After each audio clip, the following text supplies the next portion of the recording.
I am a coroner and this is by far my worst case. Submitted by Ghost in the Pantry. I am a certified coroner who works with a very skilled team of biohazard cleaners and mortuary assistants. My crew is usually called in after the police have ruled the cause of death as natural, accidental, or suicide. Anything else is handled by an unaffiliated crew. As you'd expect, I've seen my fair share of gruesome and harrowing things in my line of work. The first thing that comes to mind is a case I took on in early June of last year. An elderly man had slipped in the bathtub and split a nice curve open in his head. He'd tripped and ironically brained himself on one of the metal handrails he had installed in the bathroom to keep him from slipping. It was a clean split from the frontal bone to the occipital bone. He was frozen in a prone position with blood bubbling up like snot from a fancy new smile opened up on his scalp. The faucet kept filling, and the water kept rising at a snail's pace, overtaking the lime scale rings in the tub one by one.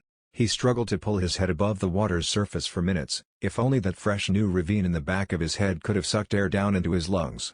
Maybe then he'd have lived to take another bath. But that story ends exactly how you've imagined it did.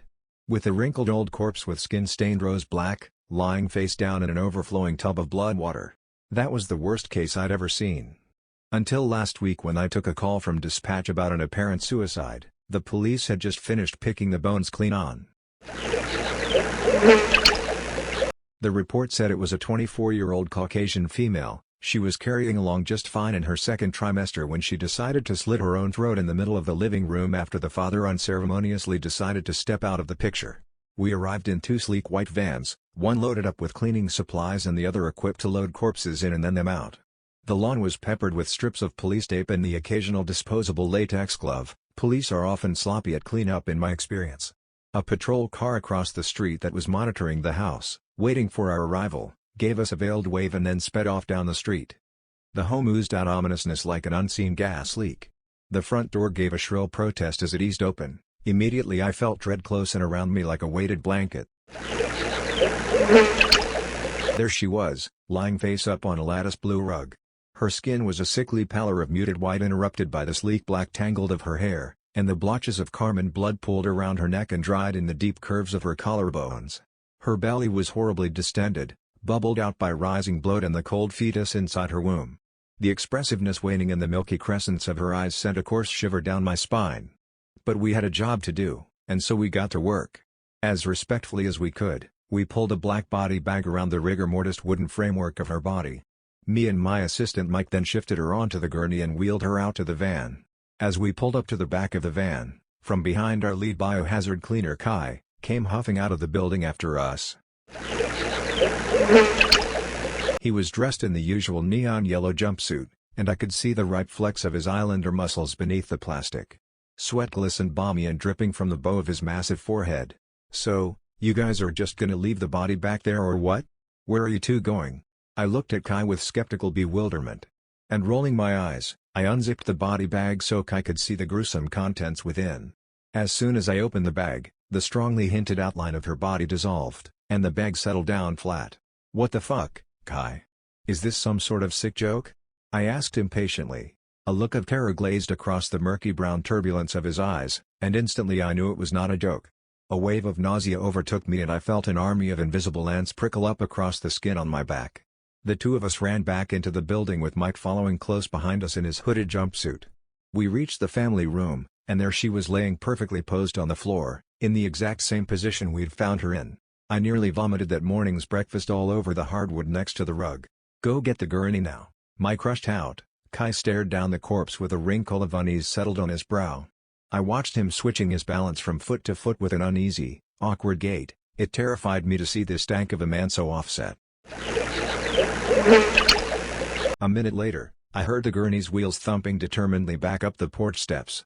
We once again loaded her inside the body bag, dragged the gurney over, and heaved her onto it.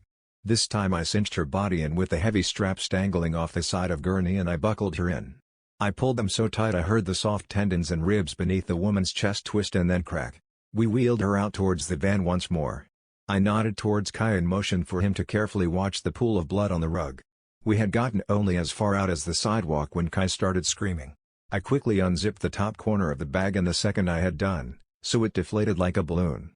We relayed back inside to find Kai mumbling in Tongan, The man must have weighed 300-odd pounds, and yet, there he was, sitting with his ass to the floor, his face racked with affliction. His thick sausage fingers were clutched around a handful of his shirt fabric. He'd peeled his body out of the top half of the jumpsuit, which bundled around his hips. He was soaked with sweat. I could hear the convulsive manner of his breathing, and the panic in his eyes reminded me of the time I accidentally swallowed a marble as a child. I rushed over to Kai, sidestepping the corpse, which was back in her usual position in the middle of the floor. Something caught my eye at a passing glance. Was that a grin I saw on her face? Kai's skin was quickly blotching with purple spots beneath the crooks of his eyes, which looked swollen near to bursting right out of his skull. Mike rushed in, and we took the wide-set man under our arms and dragged him out of the house. It took all the effort we could muster, but we wrangled him out onto the front lawn. "Call a fucking ambulance, Mike." Mike rushed away to retrieve his cell phone, and I watched two little rivulets of blood trace down from the soft corners of Kai's tear ducts. All at once, he convulsed, croaked, and then he fell still. I caught up with Mike and pulled him towards the lawn by the sleeve of his jumper. I was planning on just loading Kai up into the van to drive him myself to the emergency room. But when I turned around, Kai was gone. I took a few hesitant steps towards the door but was stopped dead in my tracks. The woman's body was laid in the exact same manner it was in before, with one obvious exception. Her mouth was now curled into a sinister grin wide enough to show her rows of faded tombstone teeth. My eyes diverted to her side, and I saw it then. Propped against the wall just a few feet from her was Kai, rigid, dead, and still weeping blood from his eyes.